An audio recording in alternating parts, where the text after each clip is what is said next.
Hello, everyone. My name is David Estrin. I am the founder and CEO of Together We Remember, a nonprofit and emerging movement to empower the next generation of leaders to make never again a reality by transforming remembrance into action. Every year during the month of April, which is Genocide Awareness Month, we organize collective memory projects to bring people together across lines of difference and affirm that promise of never again, once and for all. I'm thrilled to share that over the past 30 days, we've been organizing virtual events all across the country, and now, as of midnight tonight, all over the world. Starting at midnight, we are hosting a global virtual 24-hour vigil to unite the fight against hate worldwide. We've got events literally in 20 plus countries with over 50 organizations coming together, but that's happening at midnight. Right now, we're still going to throw down with one of our awesome virtual programs, the first ever Together Remember virtual poetry open mic. We've got incredible youthful creatives who are going to be sharing their art with you this evening. So without further ado, I want to pass it off to Emily Morey, who was one of the architects who came up with this idea just a few weeks ago, and here we are with folks all across the country sharing their art with you. So Emily, I'm going to pass it over to you. Hi everyone. Thanks for tuning into our event. My name's Emily. I'm from the Pittsburgh area. And I got to lead this event thanks to the Together We Remember Youth Action Network. The Youth Action Network helps bring together youth across the country to share their voice and take a leadership role in the act of remembrance. And I personally wanted to create a poetry event because, like, I know myself personally am not skilled at the visual arts. And I know how impactful poetry can be for someone to write and for someone to listen to. And tonight we're going to listen to 8 wonderful poets that were brave enough to submit their poetry to share with you guys.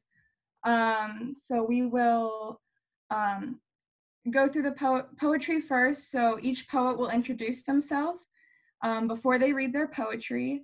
And afterwards, we will go through some questions that we already have in the bank. And then we also have a Q&A feature on Zoom that you can use to submit your questions at the end. And if the Facebook Live does work, you can also submit your questions on there so that they can come through and you can ask them. So we are going to start off with Samantha, if you want to start off with your poem. Hello, my name is Samantha Krantz. I live in Charleston, South Carolina, and work for the Charleston Jewish Federation as the Remember Program Associate, which means that I run their Holocaust education and awareness programs in Charleston. So I'm excited to read a poem I wrote for you. It's called What Now? So what now? The Jews were gone, all 6 million of them. The kids were gone, all 1.5 million of them. The others were gone, all 5 million of them. Life stopped, a gate approaches, cattle trains, no air, no food, no hope. Darkness is nearby, with walls of silence. Hiding from your own shadow, what now? They wait as their luck diminishes. Will they survive? We must hope. What? Auschwitz-Birkenau, Belzec, Bergen-Belsen, Buchenwald, Kelnow, Dachau, Majdanek, Ravensbrück, Sobibor, Theresienstadt, Treblinka. Uncertainty lies ahead as the darkness fills the sky above. Buildings built with hate, bad intentions, and the will to kill. The air turned to ash, black fire consumed all. The streets left empty with dreams to live. Of those murdered, taken within a blink of an eye. The survivors, as the days drag on without family or friends, what next? For now, you can hope. You can dream of a future without this darkness. And so it continues, 75 years later. Commemorations happen around the world. Liberation from the darkest places the world has ever seen. The lies, the accusations still showing its dark colors in everyday life. A new country, home of the free, America. And it still continues, 75 years later. The hate that defies logic, deniers that say it never happened, but the trail of destruction still remains. Our survivors have seen it all before, over and over again. We prevail and come out stronger than before. Our survivors leading the way, sharing the unimaginable nightmares they have seen before. As their footprints fade away on Earth, our voices get louder. As we share their story, La Dorva. And today we remember, we weep, thinking about all of the lives taken too soon. For the lost generations, shot, gassed, and trapped. We remember, we weep. We turn remembrance into action. The world is our canvas, and our survivors continue to be our inspiration. For a new world filled only with love, we can only imagine. Thank you. Can I get some snaps for Samantha? Awesome, y'all. Thank you, Samantha.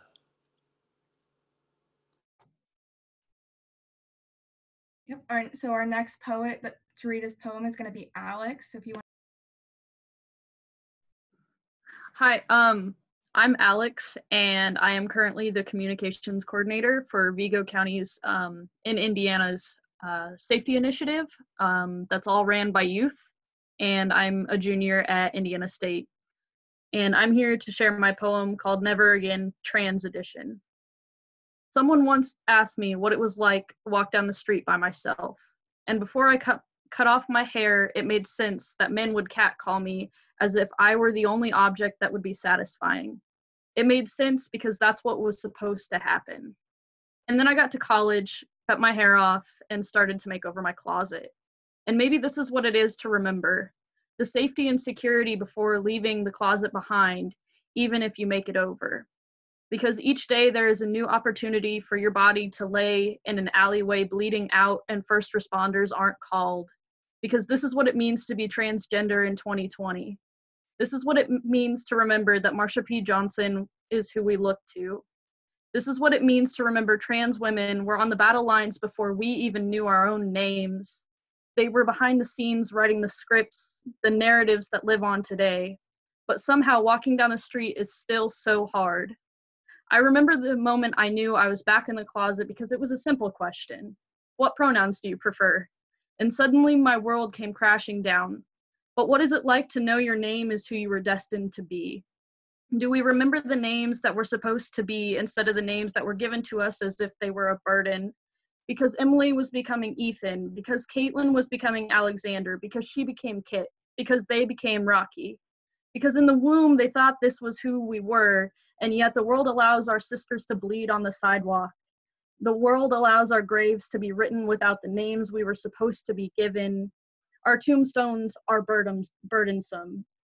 And we still cannot walk down the streets because we choose to turn a blind eye to the reality of never again for our trans family.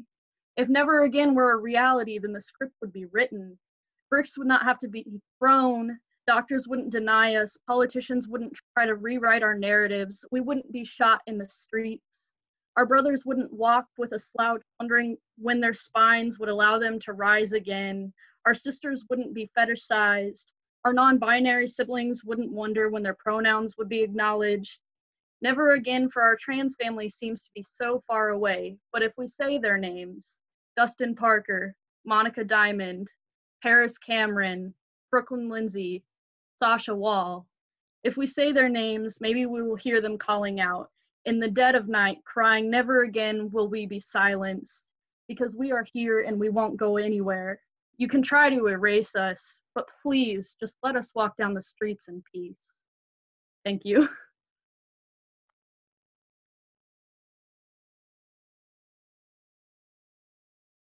That was really good, Alex. Thank you.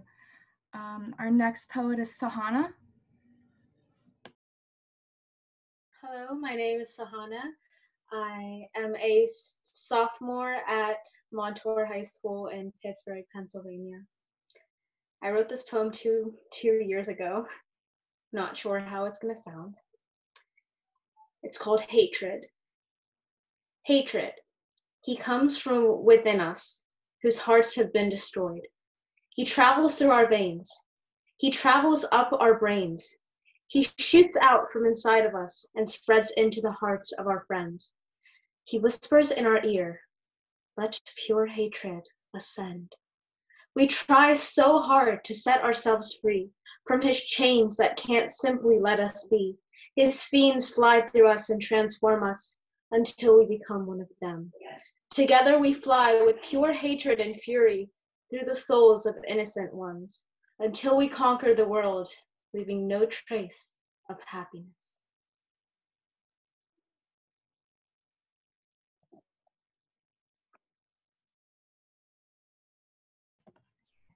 Thank you for that, Sahana. That was really amazing. And now for our next poet, Doreen.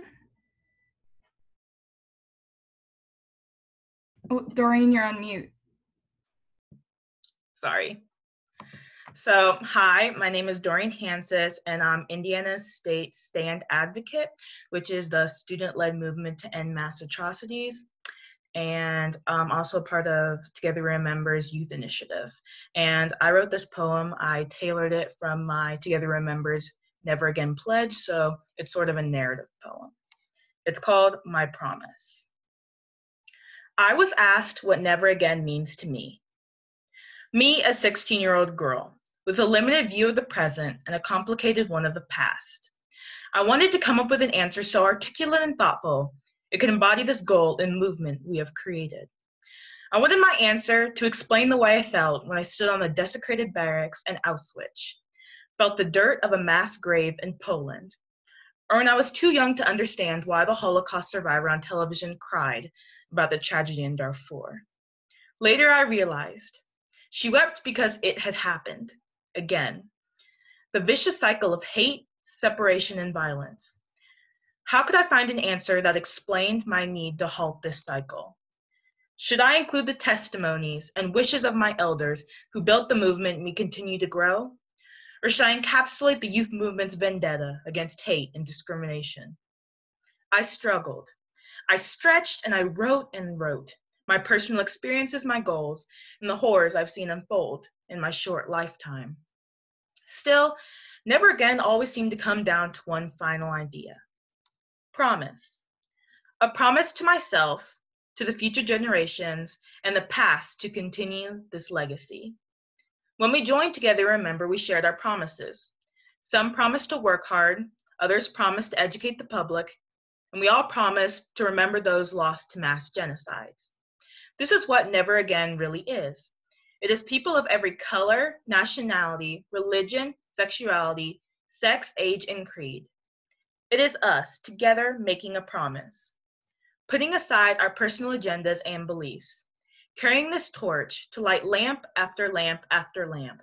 And making enough progress to pass it off to the next generation, to make their own promises and light their own path forwards to end this cycle.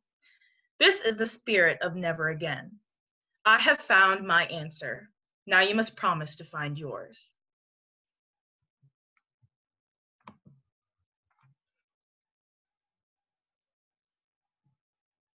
Thank you, Doreen. And our next poet is going to be Ava. Hi, I'm Ava. I'm a freshman at Harvard Westlake School in Los Angeles, and I'm a part of the Los Angeles Museum of the Holocaust Teen Board and the Together We Remember Youth Action Network. And my poem is called Battering a Wall. Run your hands along the gritty wall, feeling for even one loose brick. Something to shove, a peephole. The names, they're hiding, the endless, ongoing names.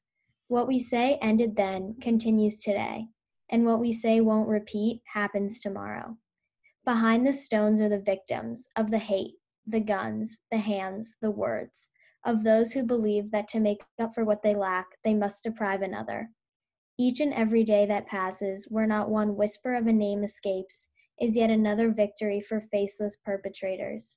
Yet each and every name uttered removes a single brick. A peephole becomes a gaping void in the existence of hate.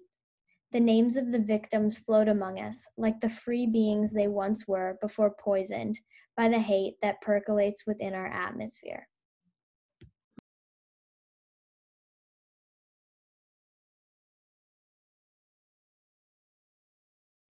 Thank you, Ava. Now, Cassidy is going to read a poem. Hi, I'm Cassidy. I am from Pittsburgh, and I'm going to be reading a poem that my friend wrote but chose to stay anonymous. Never again. Never again means we stop the vicious cycles of violence that plagues us. It means that we don't let hatred become our reality. Never again is not letting tragedy define us, but using it to fuel our passion for rebuilding a broken world. It means we can't forget. We can never forget, but we can grow. We can allow ourselves to move forward and do better. We have to do better, so that never again becomes the truth, our truth. So together, let's stand and say never again.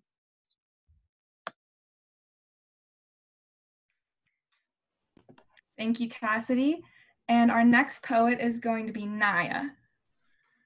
Yola, y'all. My name is Naya Vanterpool. I am living in Washington, D.C., though I wanted to say a Baltimorean because that's the place I just recently moved from. I'm going to be reading a poem titled The Call. The reason I chose this poem is because I wrote it 10 years ago when I was a sophomore in college, and I was really reflecting on how the thing that we have to do to march forward is do something drastically different, and a courageous belief that we can change the way that things are. So this is The Call. Indeed, there thrives great resentment. When I contemplate the cemented past and how it's created our lamented present, but understand, the gifts we have inherited are ones I never want to give. But so long as the days continue to go along the lines of the status quo, I have no doubt these gifts will forever live. And these will be the worst gifts I will ever have the displeasure to give, and so bestowed with a bright ribbon and bow unto the lives of my yet unborn kids. So where do we go, and what do we have to show for our stained transgressions? And how do we know our new directions without a guiding light? How do we make corrections to our wrongs without a thought towards what is right? Let's keep our minds sharply educated, our decisions legislated, our souls deeply meditated, and be ever aware that it's not destiny that made this. The planet's plight and our own isn't fated. We create it. So beware your own strength, because you have the power to change it for better or for worse. Let us now commit to a legacy that will be a blessing rather than continuing this curse. Be something of more worth than our own vanity, giving birth to an earth freed from the insanity of people's inhumanity, and believe the man in me, because the answer might be found in Christianity, Islamic, or Buddhist beliefs, but it was man's hands, no God's, that long ago forgot the word peace. Releasing logic to money, man became compassion's thief. So I find it appropriately so that we must be the passionate relief. So cease these inhibitions telling us that life is unfair, because those scapegoated words so often repeated, I can no longer stand to bear. Here's a prayer. I pray we leave behind our silent repentance, our folded hands and their good intentions. Those are just pretenses. You and I are far from defenseless. Let not our hate be so incessant. I pray we dispense this fallacy. Pray to recognize the reality, the natural actuality that action is how we'll all be delivered from self-destruction, and thereby our own bodies able to begin the reconstruction, to recapture our humanity from this eternal lost and found. Because to no single destiny are we definitely bound. I pray our movements be profound and we eternally stay, a union deeply vowed to the discovery of a day that we can be a people truly proud, fully capable of saying that this is our humanity. Now, amen, and enough delaying. In God I trust, but I'm so tired of just praying. It's time to rise and start generating this world I've been conveying. Thank you.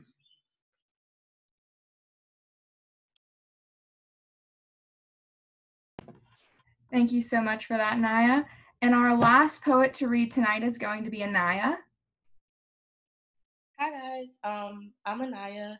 I am a junior at Baltimore City College, and I'm one of Baltimore's Youth Poet Ambassadors, as well as on the youth poetry team. And I'm also an activist in all social justice reform, and I'm part of a few organizations that's too much to list right now, but I am part of a bunch of organizations. So the poem that I will be reading is called Weaponry. Got bullet shells in between my teeth, gunpowder clogged in my throat. I cough up dead bodies like tuberculosis. Bullets ricochet off my heart, I am a survivor. And I don't know what that means. When I turn the corner to see blue and red, I hope I don't return black and blue. I write poems to the melody of sirens, a way to seek beauty in the madness. When I mistake a shudder for a gunshot, I cradle myself back into fear. Remind myself that I will never be safe. I know what it is to be a girl who feels like there's all flight or no fight left in me. I know what it is to be a decaying body in a white man's world, and I've been told to have good bones. Got cracks in my foundation. She said she kept this from her children, but innocence is a foreign word to me. When Day and Moose go out of town for a shoot is when I feel most at peace. In Oakland, they got teens on target. But when cops put the red dot on their back, we pray we can keep youth alive, and ain't that ironic?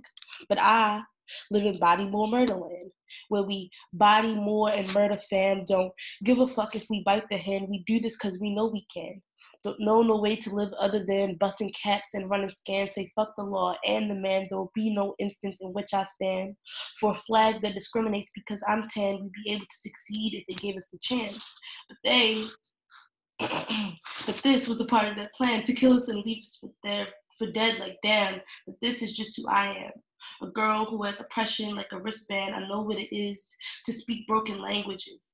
Trauma be the first one. I'm fluent in it. You be safe out there.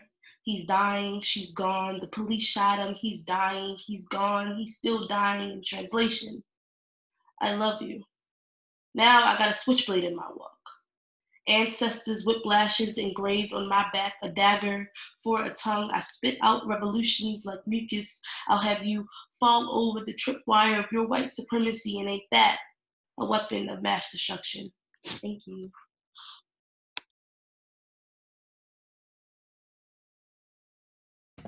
Thank you, Anaya. And now I have a couple of questions. We're going to go back around with these questions to ask the poets.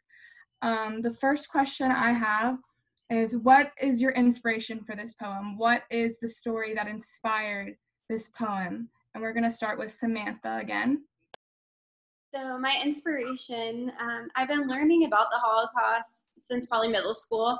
I've been to many of the concentration camps more than once, but really what inspires me are Holocaust survivors. I have the privilege of working with so many of them each week, and their story is what makes me want to continue, sharing as much as we can about the Holocaust, stopping future genocides, really what this future holds. And one of our Holocaust survivors, who's 96 years old, Rose Goldberg, who just passed away a month ago, I asked her, what does she want this young generation to know? And she said, we are the future. We are smart people, and we have a chance to create change. So really my poem was inspired by the words of our survivors, and taking it from when they were in the camps to now 75 years later after the World War II concentration camps, and what still lies ahead. So that's where my inspiration came from. Thank you, Samantha. And next, Alex. So what inspired me really was my own experience as a trans guy, and hearing from several of my friends, just like sharing news article after news article of different trans folks that have been targeted, whether it's on the streets, at home, or even in our prison systems. So that's like kind of what pushed me forward to start writing about the trans experience, and the poem came from that. Thank you, Alex. And Sahana. Okay.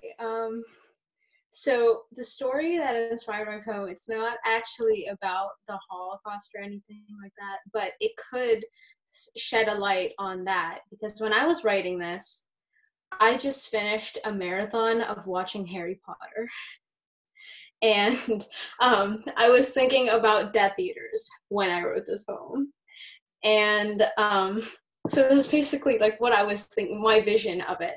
But looking back on it, I could see at that point I was going through a hard time in my life.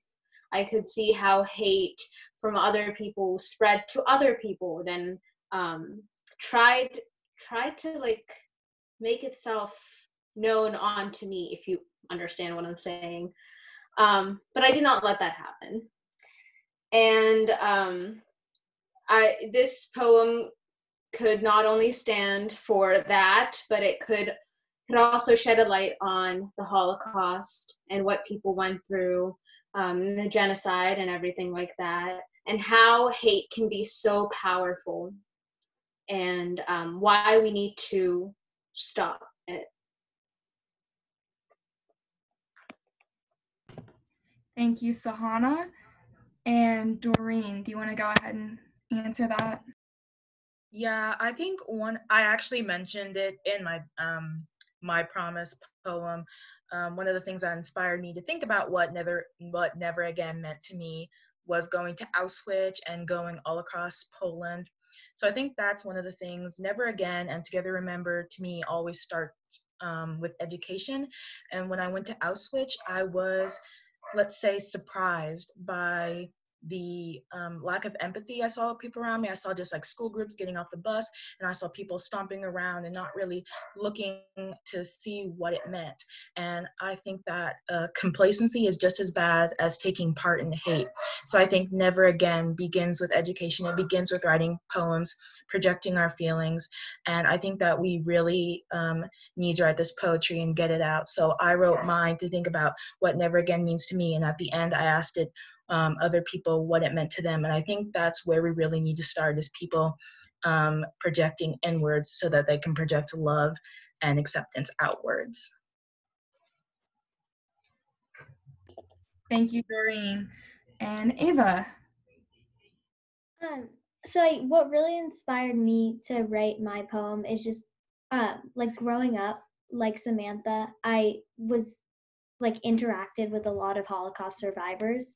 And every time I hear a survivor speak, their incredible bravery just gives me hope that we can overcome hate and mass genocide and violence.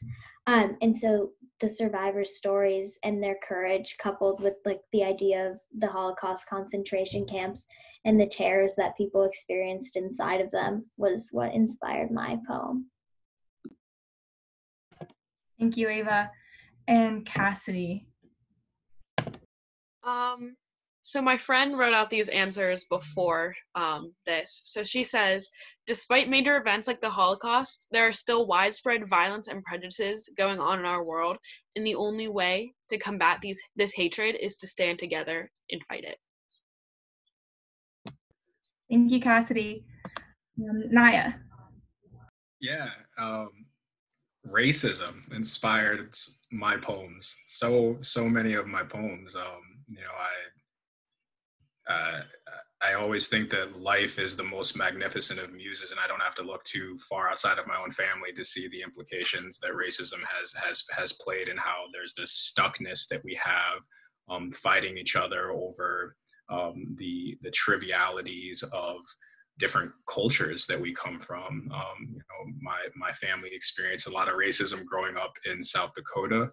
And I wanted to see and know different. I came to know a lot of Native Americans who grew up on reservations, who experienced a lot of racism and subjugation from just being a part of, but not a part of America. And then, my life was very much informed by 9/11 and all of the aftermath of that. And frankly, that was really a shift for everyone in my generation, just kind of showing how much we still needed to do to improve race relations. But that fight is also age old. So yeah, racism. Racism has contributed to a lot of genocide, a lot of hate. Thank you, Naya. Anaya, do you want to go ahead and give it? Yeah. So same as now, racism, man. It was actually, I wrote this a while ago. And when I debuted it, actually debuted at a rally with Student Action, which is an organization I'm also a part of. And the inspiration behind me doing it at that place was we were talking about mass shootings a lot. I'm part of a lot of gun violence prevention organizations, and in most recent times, mass shootings has been the thing that they've shed light on. And they always talk about these spaces where they go in, and they kill a bunch of people, such as schools and churches and things in that situation. And I really didn't understand why it was such a figurehead of violence. I didn't understand that.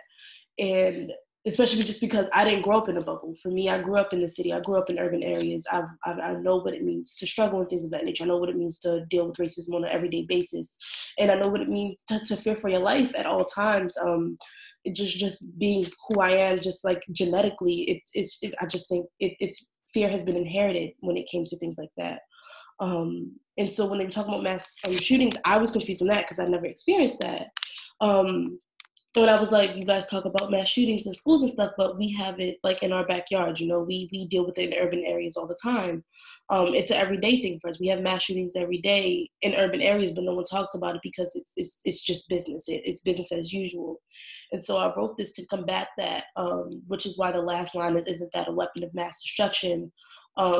Because of that, like, we go through it every day. Like, this is nothing new for us. We're very, very much so used to it. And so it was shedding light on the fact that, like, urban violence is a violence and a genocide and mass murders all the time. And it's just as, should be just as relevant as any other type of violence. So, yeah. Thank you, Anaya. Those were all really, really great, thoughtful questions for the questions.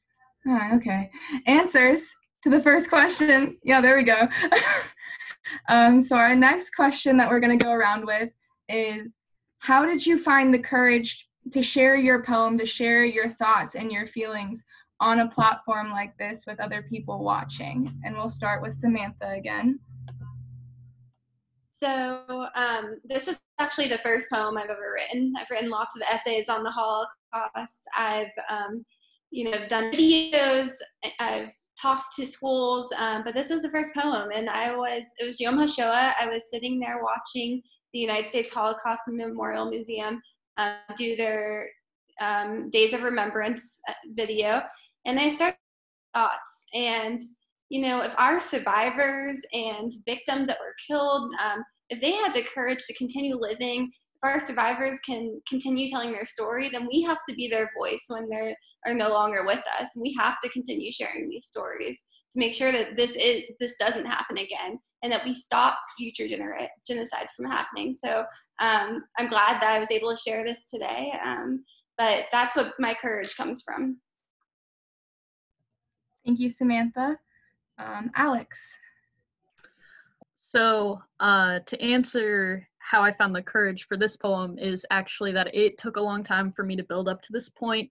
But in 2018, I started activism with a local version of March for Our Lives. And then I got involved with the NAACP and Candles Holocaust Museum. And what really pushed me was looking back and remembering how much bravery and courage that Eva Kor showed every day when she would come into the museum or when she would do her lectures and everything. She was really an inspiration in my life. And so between her and some of my mentors in the trans community, I finally found a platform where I felt safe. And also part of that goes to David. So, yeah. Thank you, Alex. Sahana?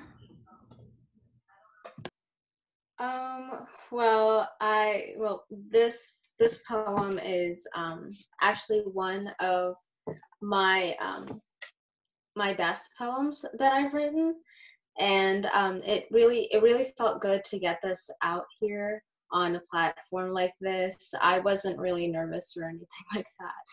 So I don't know, like I just felt very comfortable sharing this on here. All of you are so supportive.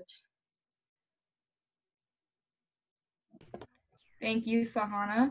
And Doreen. I think one of the places I've always drawn courage for my writing outlets or any of my art outlets is obviously my upbringing, because it's all about the people who are around you. You know, my mother's a righteous liberal professor, so I've always just been, write this, like share your feelings. And also it comes from my need, and that also stems from my need for education. I love to educate my community and be a part of it. So I really think that people, as I said, people really need to know what never again means to them.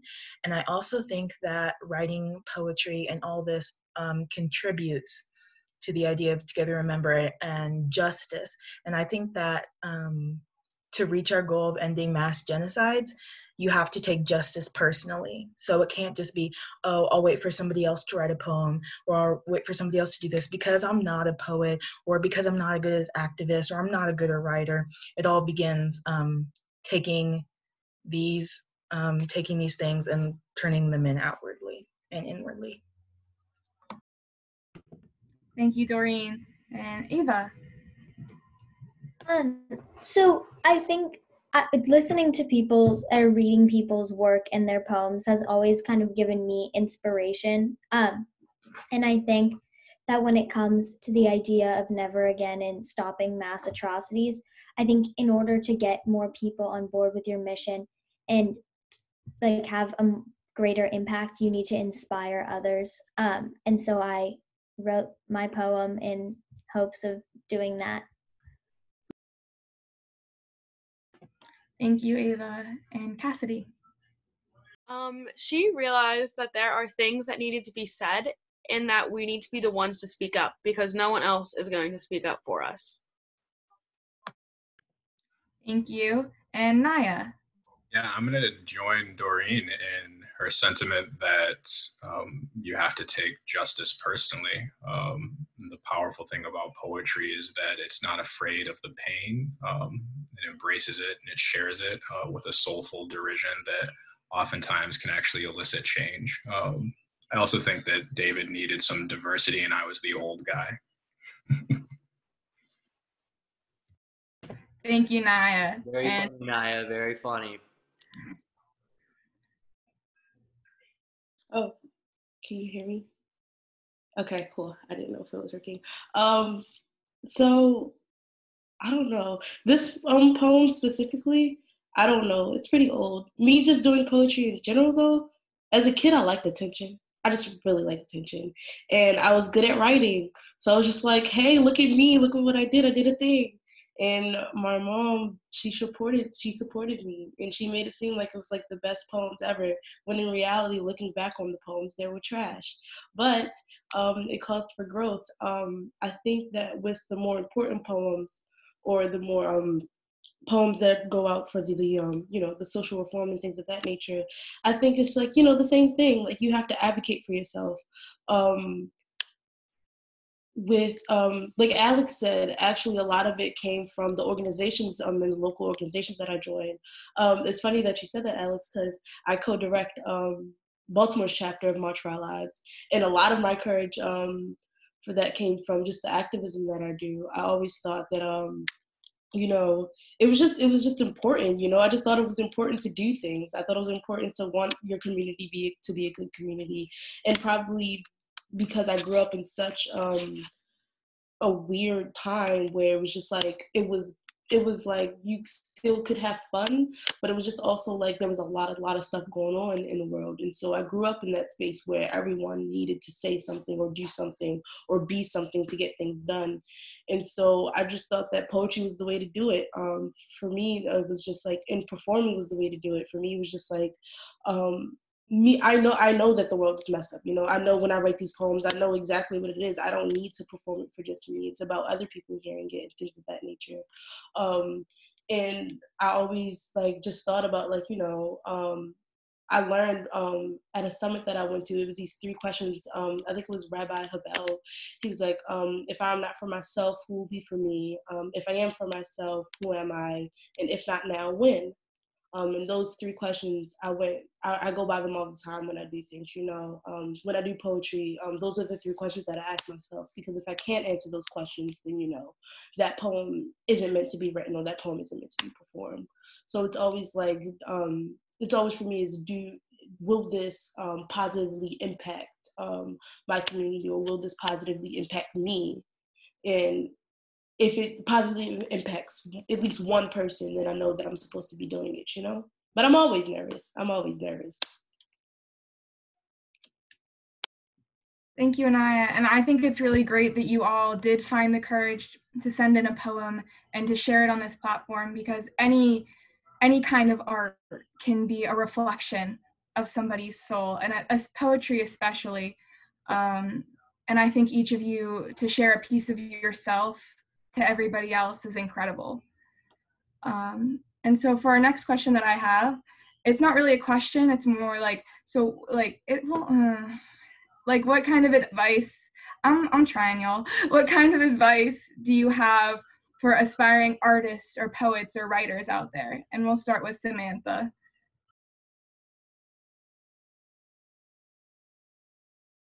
So I went to college as a pre-med student and added Jewish studies as a double major after taking a lot of Holocaust courses. And so I always thought that I was only really good at science and math. Those were my strong suits, and writing kind of was there. I thought I was good at it. So my advice is continue writing, even if you don't think you're good. Put it out there, because your voice matters. Your words come straight from what you're thinking. So put it out there. You never know what it's going to spark. It might inspire someone. It might be what that person needs to hear that day. So I really just urge everyone to write and share your thoughts. Thank you. Thank you, Samantha. And Alex. All right, so I started writing poetry because I was asked to, and I kept writing. And I was sitting up at like 3 a.m. after going to a conference on the conflict in Syria with really wise dude that I know. And he once told us all just to like feel everything as deeply as you can. And so if you're going to write, feel it out, feel it as deeply as you can, write it out. If you don't like it, that's okay. I have plenty of poems that I am not a fan of, but like, keep writing, keep feeling it all. But also know that whenever you share these poems on whatever platform it is, be sure that you're keeping your own safety in mind, because while the world may need to hear it, it may not be the right time. Because I know for me, like if I would have written this poem 2 years ago, I wouldn't have been safe sharing it. And now that I'm in a safe space, I can share it. So keep your safety in mind. The world will hear it one day, but feel it deeply, write it out, whether it's good or not. You have all of the power of the words in your hands. And that's what I would say.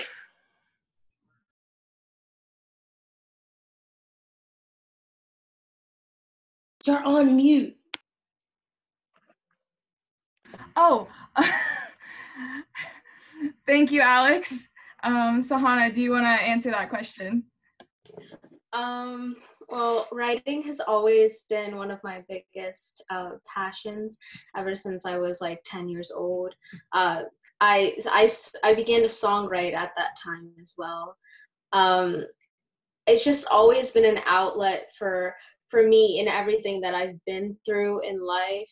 And I know that a lot of people around this world have gone through so much worse and so many horrible things that they just need someone to speak to. They just need an outlet.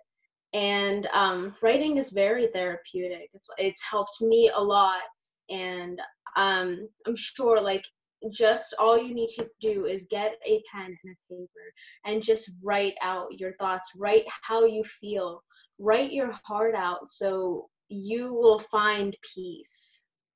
And it doesn't have to be good, just know that there's someone. Okay, I don't mean to be a preacher right now. Just know that there's someone, which is God, that is listening to you right now. So don't be afraid. Just get your thoughts out there. It doesn't have to be good. Your voice will be heard someday. Thank you, Sahana. And Doreen. I think one of the most basic things I can do to tell young people to get into poetry is write. No matter what, no matter how young you are. I think we all know that 90% of teen poetry isn't great. It's angsty, it's a little bit immature, but it gets better as you age. I remember my favorite poet was Shel Silverstein, and I thought that I was really clever. I wasn't, but I think that you need to find inspiration in other poets and in other writers, because the good has to come from somewhere, and so does the emotion. I think one of the first poets that I read was Ntozake Shange, and I read her book, For Colored Girls Who Have Considered Suicide When the Rainbow Is Enough. And that's when I think that's when it clicks. So you need to find a muse, because it all has to come from somewhere. You need to find your own path, and you need to find what inspires you, and then you just need to write it down, and you write as much as you can until you can produce something that'll make people listen to you. Thank you, Doreen. Ava. I agree with Doreen. I think just the best advice is to just write down whatever you're thinking, like wherever you are, just write down your ideas, because even if you don't think that they have any potential, there's someone out there that will resonate with them. And so I think just wherever you are, just like write down what you're thinking and what you feel needs to be said. Thank you, Ava. Cassidy. Whenever you have a message, you just have to share it. Write it down, even if you're scared to speak it yourself. And then she put in quotes me right now. So that's just getting your thoughts out of your head onto paper is the most important step into saying what you think needs to be said. Thank you, Cassidy. And Naya. Yeah, art is just incredibly important. I think that all acts of expression are a form of art. Living is a lot like art, and putting that to practice means trusting yourself enough to speak your truth, to write your truth, whether that is your truth to yourself, your truth to the world, or your truth to a specific issue. I think it's just important that we all own our truths, speak our truths, and write our truths. So start at the truth to you and work towards that. Thank you, Naya. And Anaya.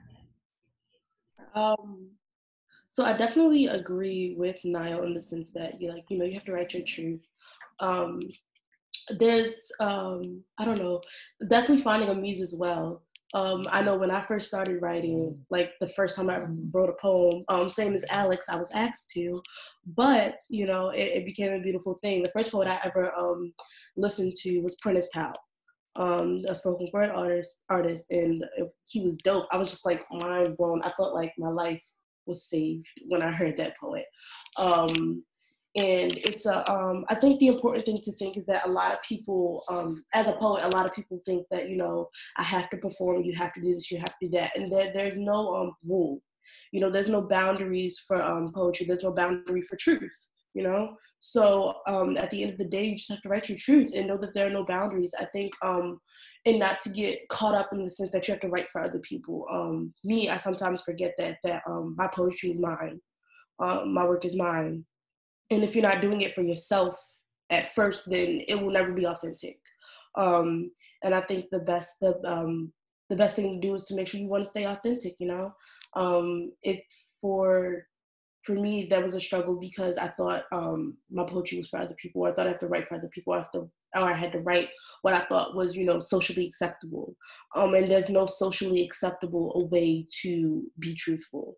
Or to be authentic. And so you just have to do what you want, just write, man. And just writing is not as easy as we're all making it sound.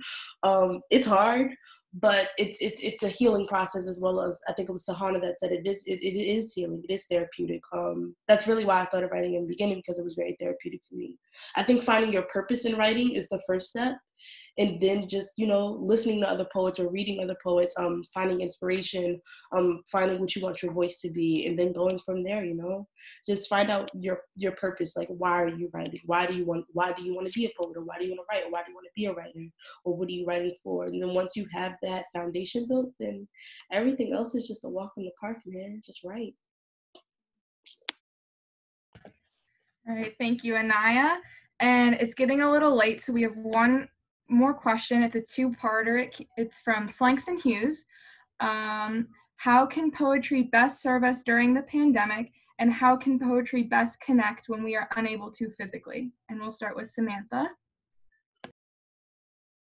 So during this pandemic, we've found ourselves a lot inside and trying to find things. It gives you the time that you might not have if you are living your normal crazy life of going a million places, you know. So it gives you that time to really sit down and think about what is happening in this world, and, you know, put it down on a piece of paper or type it out. So I think that is one thing during this pandemic that's given us, and we can share what's happening in this world through a poem. And then how poetry best can connect when we are unable to physically, gives us the outlet to be able to share it on our social media, share with friends and family that might not be able to see it in person if we were saying it in person. So it really gives us, during this pandemic, a whole new realm of what we can do with our work.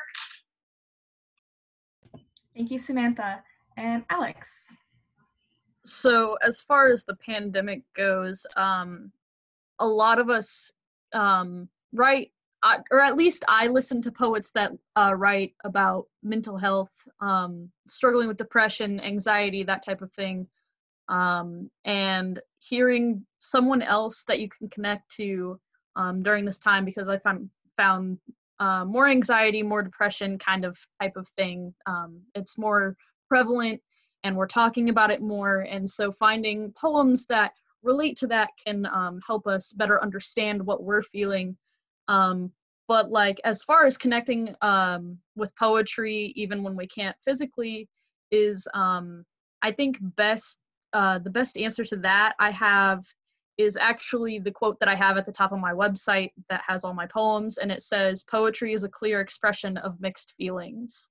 So like I said, a lot of us are feeling a lot of mixed feelings in all of this, but poetry can express that clearly, because poetry doesn't always have to be a clear statement, cut and dry kind of essay style. You can write it, and it can be a mixed bag of everything.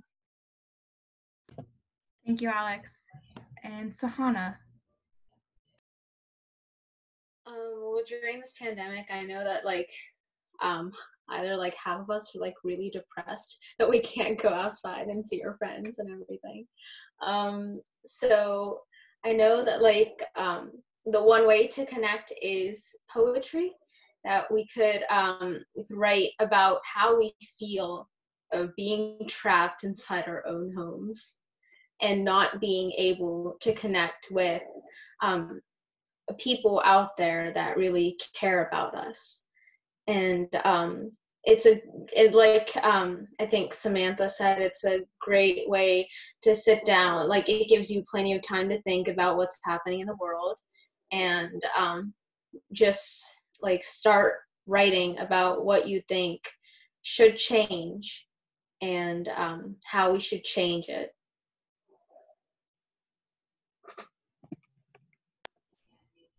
Thank you, Sahana. And Doreen.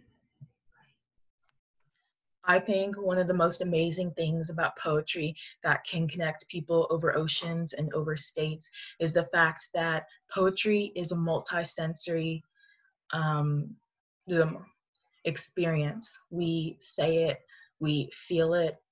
Poetry is the art of rhythm, and we all feel the rhythm. It's our heart, and it connects us so deeply. Like right now, we have 8 poets who have never met in person, and we're coming together to make this project.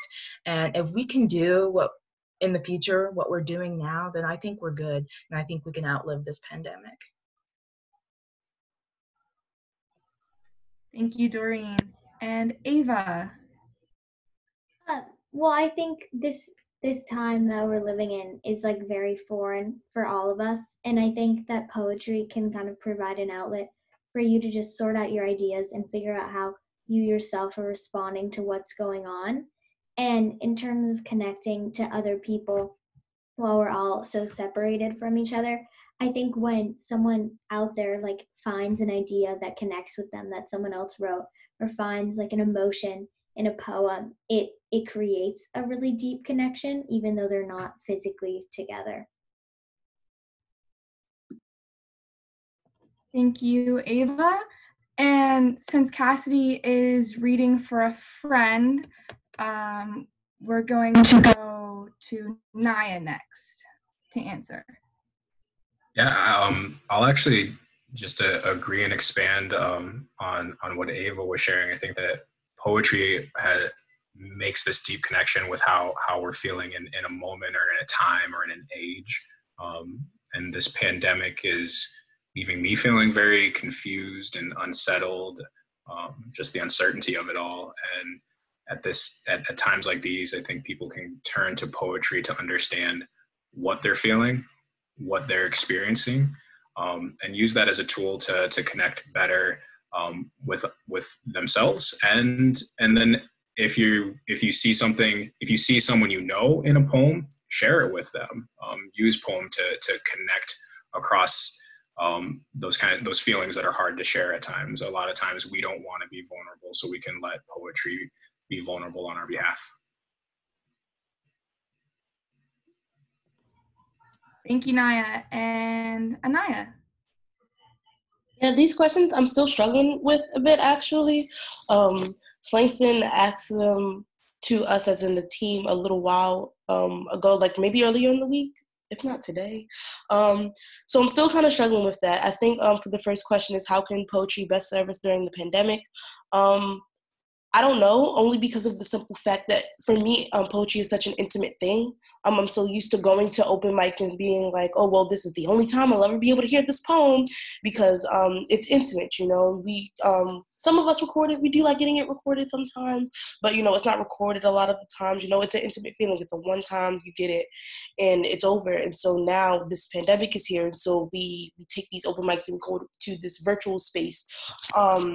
And while we are connecting, it's sort of like, I don't know, it's still weird for me, you know. I'm still struggling with the fact that, you know, I'm not connecting in the physical sense, only on this virtual sense, and it's kind of hard for me. I think my poetry is best worked on situational things. So like my poetry is situational. When things happen, I write. And so when I'm in the space of, you know, confusion and things are happening, but they're not, they sort of are, I'm in this isolation from the outside world and outside activities, it's kind of hard to get in the space to write. You know, you get this, you know, this helpless feeling of sort of like, well, when will this ever end, you know? And so the question is like, you know, what will become of poetry in the time to come, because we don't know. This is such an uncertain time. And so it kind of confuses me on the sense of like, I don't know what to do if not, you know, write to perform, you know? And how can poetry best connect when we're unable to physically? That's also a thing that I'm struggling with. It's just, maybe it's in the sense of like, you know, feeling it and knowing that, you know, like while you're not there in person, the connection is still there, because the me not being there physically doesn't make the words less true, you know? And so maybe still being able to understand that, you know, while we may not be in person, the words themselves and the feeling themselves and the emotions themselves behind it is still authentic, regardless of where we are in the world.